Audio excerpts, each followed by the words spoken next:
नमस्कार, मैं हूं अभय शुक्ला और आप देख रहे हैं केकेडी न्यूज। ब्रेक के बाद आपका बहुत बहुत स्वागत है। रुक करेंगे इस वक्त की कुछ खास खबरों की ओर। खबर रीवा से आ रही है, जहां केंद्रीय गृह मंत्री अमित शाह और प्रदेश के सीएम शिवराज सिंह चौहान रीवा में बने नवनिर्मित आईजी कार्यालय भवन सहित थाना भवनों का लोकार्पण किया है और इस अवसर पर रीवा में मचसीन कार्यक्रम आयोजित किया।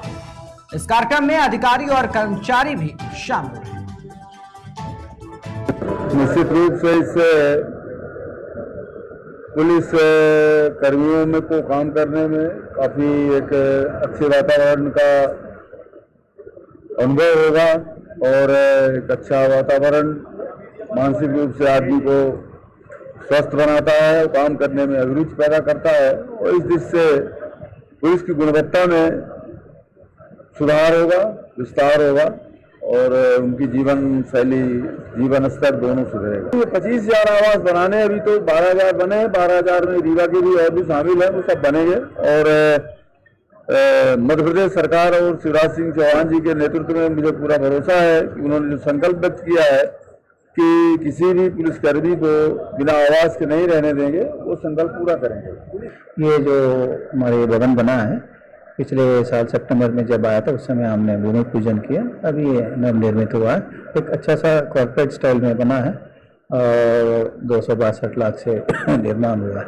इसके अलावा हमारे 2 थाने भी हैं, थाना पनवार और बिछिया भी, इसका आज इनॉग्रेशन हुआ और हमारे हर्ष है कि हमारे बीच में सभी माननीय विधायक लोग आए थे, उनकी उपस्थिति में इसका कार्यक्रम अच्छा सा हो गया है।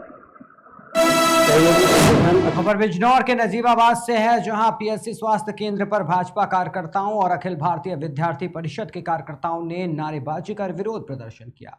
आपको बता दें, भाजपा के कार्यकर्ताओं का आरोप है कि पीएससी पर मेडिकल के नाम पर अवैध वसूली हो रही है, जिसका सबूत भी कार्यकर्ताओं के पास है। वहीं कार्यकर्ताओं का कहना है कि सरकार की छवि खराब करने वाले अधिकारी कर्मचारी के खिलाफ सख्त से सख्त कार्रवाई होनी चाहिए। सहयोगी संगठन अखिल भारतीय विद्यार्थी परिषद के कार्यकर्ताओं द्वारा ज्ञात हुआ कि नजीबाबाद पीएचसी में फिटनेस सर्टिफिकेट बनाने के नाम पर कल एक व्यक्ति ने 600 रुपए गूगल पे से और 200 रुपए नगद लेकर के वो सर्टिफिकेट बनाया।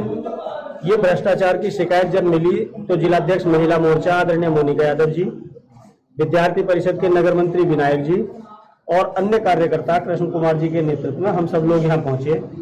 9 बजे से 11:45 तक कोई भी डॉक्टर ओपीडी में नहीं मिले। उनका मेडिकल हुआ था तो उनसे 600 रुपए ऑनलाइन गूगल पे के माध्यम से लिए गए हैं सोम नाम के व्यक्ति द्वारा और 200 रुपए कैश लिए गए हैं, जिसकी सारी प्रतिलिपि हमारे पास है।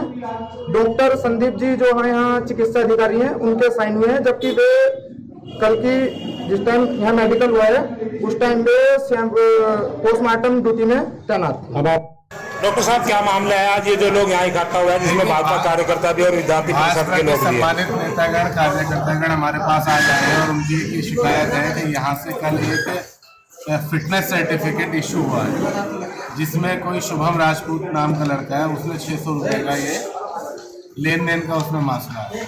इन्होंने मुझे ज्ञापन दिया है, मैं इसकी शीघ्र कार्रवाई करके अपने सीनियर्स को आगाह करता हूँ, उन्हें बताता हूँ और उसमें कड़ी से कड़ी कार्रवाई करने के निर्देश। खबर उन्नाव से है, जहां बांगरमऊ में दीवान के पद पर तैनात सिपाही का अश्लील वीडियो वायरल हो रहा है, जिसमें सिपाही महिला के साथ अश्लील हरकतें करते हुए नजर आ रहा है। वहीं वीडियो वायरल होने के बाद पुलिस अधीक्षक उन्नाव ने सिपाही के खिलाफ कठोर कार्रवाई करने का आदेश जारी किया है। देखिए, कल एक उन्नाव जनपद के थाना बांगरमऊ में तैनात मुख्य आरक्षी का एक महिला के साथ आपत्तिजनक स्थिति में वीडियो वायरल हुआ था। वीडियो संज्ञान में आते ही तत्काल पुलिस अधीक्षक द्वारा उसे निलंबित किया गया और एक जांच आदेशित की गई। जांच के दौरान ये पाया गया कि मुख्य आरक्षी का थाना गंगा घाट में तैनाती के दौरान पीड़िता से किसी कंप्लेंट को लेकर संपर्क स्थापित हुआ था और उसके बाद उसके द्वारा पीड़िता का शारीरिक शोषण करने का प्रयास किया गया। पीड़िता से बात तक हमारे द्वारा भी की गई है, पुलिस अधीक्षक द्वारा भी की गई है और उसके द्वारा दिए गए बयानों के आधार पर प्राप्त तहरीर पर थाना गंगा घाट पर सुसंगत धाराओं में मुकदमा दर्ज किया गया है। मुख्य आरक्षी को गिरफ्तार करके आगे की विधिक कार्रवाई की जा रही है और साथ ही साथ तत्काल कठोर से कठोर विभागीय कार्रवाई करते हुए उस पर आदेश पारित करने के लिए पुलिस अधीक्षक उन्नाव को निर्देशित किया गया।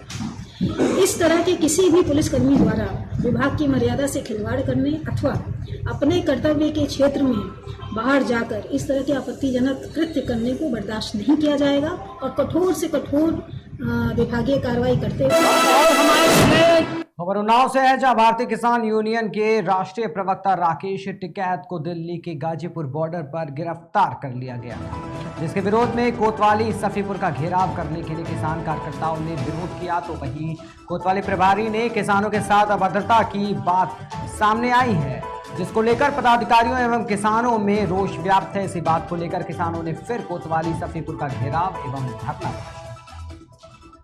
और हमारे टिकैत जी जा रहे थे, गाजीपुर बॉर्डर पे थे, उन्हें वहां रोका गया, मैसेज आया कि उन्हें थाने ले जाया जा रहा। वो थाने लेके गए, हम लोगों ने आगे से यहाँ किया कि जाओ सब कोतवाली जो पास में है, ऊपर के निर्देशानुसार हम लोगों ने कोतवाली का घेराव किया। यहाँ से कार्यकर्ता हमारे जो पहुंचे 8-10, कोतवाल साहब ने उन्हें बहुत बेइज्जत किया अपने कमरे में बंद करके। इसलिए हम लोगों ने यहाँ धरना लगाया, लेकिन उन्होंने माफी मांग ली है कि दोबारा ऐसी गलती नहीं होगी। जनपद उन्नाव के सफीपुर में पहुंचे हैं, जहां पर भारतीय किसान यूनियन के कार्यकर्ताओं द्वारा सफीपुर कोतवाली प्रभारी द्वारा अभद्र भाषाओं का व्यवहार किया गया और अभद्रता की गई। वहीं पर भारतीय किसान यूनियन के कार्यकर्ताओं और जिले की कमेटी द्वारा यहां पर धरना प्रदर्शन किया जा रहा है कि हमारे किसान कार्यकर्ताओं का सम्मान किया जाए, पर सफीपुर कोतवाली प्रभारी द्वारा अभद्र भाषा और अभद्रता की गई, जिसको लेकर के यहाँ पर धरना प्रदर्शन किया जा रहा है। और फिर आखिरी एंड में यहाँ के शासन प्रशासन आया और सफीपुर कोतवाली प्रभारी द्वारा अपनी गलतियों की क्षमा याचना मांगने पर यहाँ पर धरना प्रदर्शन हटाया गया। आप देख रहे हैं केकेडी न्यूज चैनल जर्नलिस्ट। खबर बरेली से है, जहां बिलपुर रेलवे स्टेशन पर एक अज्ञात 12 वर्षीय बच्चे की ट्रेन से कटकर दर्दनाक मौत हो गई। सूचना पर पहुंची आरपीएफ पुलिस ने घटना रेलवे सीमा से बाहर होने के कारण थाना फतेहगंज पूर्वी पुलिस ने शव को कब्जे में लेकर पंचनामा कर पोस्टमार्टम के लिए भेज दिया, जिसके बाद पुलिस अब मृतक किशोर की शिनाख्त में जुट गई है। लखीमपुर खीरी से है, जहां जिले में संयुक्त किसान मोर्चा के 3 दिवसीय धरने के बाद भारतीय जनता पार्टी के नेता एवं केंद्रीय गृह राज्य मंत्री अजय मिश्र टेनी ने भारतीय किसान यूनियन के राष्ट्रीय प्रवक्ता राकेश टिकैत पर विवादित बयान दिया है। टेनी ने राकेश टिकैत को 2 कौड़ी का आदमी बताया है। आपको बता दें, बीते दिन सोमवार को समर्थकों के सामने केंद्रीय मंत्री टेनी ने कहा कि चाहे जितने राकेश टिकैत आ जाएं, राकेश टिकैत को बहुत अच्छी तरह से जानता हूं। ये वीडियो सोशल मीडिया पर अब खूब तेजी से वायरल हो रहा है। खबर मध्य प्रदेश के रीवा जिले से है, जहां बिछिया थाना क्षेत्र अंतर्गत भटोला गांव में 60 वर्षीय बुजुर्ग की कुछ अज्ञात लोगों ने गला रेत कर हत्या कर दी। वहीं मौके पर पहुंची पुलिस ने शव को कब्जे में लेकर पोस्टमार्टम के लिए भेज दिया और पुलिस आगे की कार्रवाई करने में जुट गई। सुबह करीब 6:30 बजे जो है एक सूचना मिली थी कि एक व्यक्ति को जो है, जो नाम है उसका राम मिलन कोल, उसके ऊपर किसी व्यक्ति ने जो है एक धारदार हथियार से जो है गले के साइड में जो है चाकू से हमला कर दिया है। सूचना पर हम लोग तस्दीक के लिए गए थे तो देखा कि एक कान के नीचे जो है धारदार हथियार से उसका एक कट लगा हुआ है और उसी से उसकी जो है मृत्यु होना संभावित है। और आगे कार्रवाई जो है के लिए हम लोग लगे हुए हैं, जो भी तथ्य सामने आएंगे आप लोगों को अवगत कराया जाएगा। प्रारंभिक जानकारी सामने आई, परिजनों को संदेह जताया है किस पर? अभी चूंकि उसका किसी से वाद विवाद था नहीं और बहुत ज्यादा सीधा व्यक्ति है, तो इस तरीके से समझ में आ रहा है कि कुछ पारिवारिक ही विवाद संभावना है और अभी कहा कुछ नहीं आ सकता है। क्या तक सामने आएंगे, जो भी होगा तो विवेचना का पार्ट है, वो आपको अवगत हो जाएगा। खबर कासगंज से है, जहां भारतीय किसान यूनियन भानु के पदाधिकारियों ने कोतवाली अमापुर गेट पर धरना प्रदर्शन किया। आपको बता दें, भारतीय किसान यूनियन भानु के पदाधिकारियों ने आरोप लगाया है कि कुछ दिन पूर्व हुई मोटरसाइकिल चोरी में कुछ व्यक्तियों पर गलत FIR दर्ज की गई है, जिसके बाद पुलिस ने धरना देने वाले भारतीय किसान यूनियन के पदाधिकारियों से बात की और भरोसा दिलाया कि जिन लोगों पर मुकदमा दर्ज हुआ है उनकी निष्पक्ष तरीके से जाँच की जाएगी। आज जो आपने धरना दिया है अमापुर थाने के गेट पर, क्या है पूरा मामला? धरने के पीछे मामला ये था, गांव शेखपुरा में एक मोटरसाइकिल चोरी हुई थी जिसका मुकदमा फर्जी 3 लोगों पर लिखा गया है और जबकि वो मोटरसाइकिल बरामद भी हो चुकी है, लेकिन प्रशासन की तरफ से इसमें केवल गुमराह किया जा रहा था कि वो 3 लोग वहाँ पे थे। तो हमने केवल ये बोला था कि आप ये सिद्ध कर दें कि ये लोग थे तो आप इन्हें जेल भेजा, हमें उससे कोई समस्या नहीं है, लेकिन ये अभी तक प्रूफ नहीं हो पाया। उसके बाद लड़कों को परेशान किया जा रहा है। ऐसो उमापुर रामसिया मोड़ ने आपसे कहा कि धारा 144 लागू है, आप लोग अगर धरना देंगे तो धारा 144 के तहत आप लोगों को धरना दे रहे हैं तो उससे आपको मुकदमा लग दिया जाएगा। किसान की हक की लड़ाई के लिए हम जेल जाने को तैयार हैं, हमें उससे कोई समस्या नहीं है। खबर अलीगढ़ से है, जहां क्षेत्र अतरौली में 2 जगह पर उत्तर प्रदेश के पूर्व मुख्यमंत्री कल्याण सिंह की प्रतिमा का अनावरण किया गया। इस मौके पर शिक्षा मंत्री संदीप सिंह, एटा सांसद राजवीर सिंह, बुलंदशहर सांसद भोला सिंह समेत बीजेपी के कई कार्यकर्ता भी मौजूद रहे। बहुत ही अपार खुशी है, मुझे ही नहीं पूरे क्षेत्र को बहुत खुशी है। बाबूजी दिव्य पुरुष थे और पूरे ब्रह्मांड में, पूरे विश्व में, विश्व पटल पर एक महान नेता के रूप में, सामाजिक कार्यकर्ता के रूप में भी उनका नाम पूरे विश्व में विख्यात है। और अतरौली का एक एक व्यक्ति, चाहे महिला हो पुरुष हो, सब आज बहुत ही हर्षोल्लास से, बहुत ही उन्हें खुशी हो रही है कि उनकी प्रतिमा का यहाँ अनावरण हुआ है भैया जी के द्वारा। 21 तारीख को जो लखनऊ में विशाल 8 फीट की प्रतिमा थी, माननीय मुख्यमंत्री जी ने वहाँ पर कैंसर इंस्टीट्यूट बाबूजी के नाम पर दिया है और वहाँ प्रतिमा भी लगाई गई है। अतरौली से काफ़ी जनता गई थी वहाँ पर, तो वहाँ भी बहुत खुशी हुई। आपने हमेशा प्रयास के रूप में काम करेगी और यही हमारी अतरौली के बाबूजी की प्रतिमा यहाँ पर अवश्य लगाई है। और बाबूजी का जब देहांत 21 अगस्त को हुआ था तो 22 अगस्त को, 23 अगस्त को यहाँ पर इसी स्थल पर दिव्य दर्शन उनके करने के लिए जनता उमड़ पड़ी थी, हजारों की संख्या में। और अब प्रतिवर्ष यहाँ पर एक पुण्यतिथि को मनाने के लिए हम इसी प्रतिमा के साथ।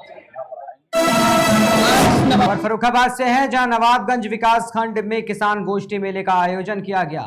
इस मेले का शुभारंभ कायमगंज विधायक सुरभि गंगवार ने फीता काटकर किया। विधायक ने मेले में लगे सभी स्टॉलों की जानकारी ली। इस मेले में खंड विकास अधिकारी गगनदीप सिंह और कई अधिकारी व किसान व प्रधान मौजूद हैं। आज नवाबगंज ब्लॉक में किसान गोष्ठी सम्मेलन रखा गया है, जिसमें विभिन्न स्टॉलें लगी हैं जो किसान पंजीकरण भी कर रहे हैं और जैविक खेती के लिए सर्वप्रथम जागरूक कर रहे हैं और कैसे हमें अपनी मिट्टी को, अपनी धरती माँ को बचाना है, पेस्टिसाइड से मुक्त कराना है।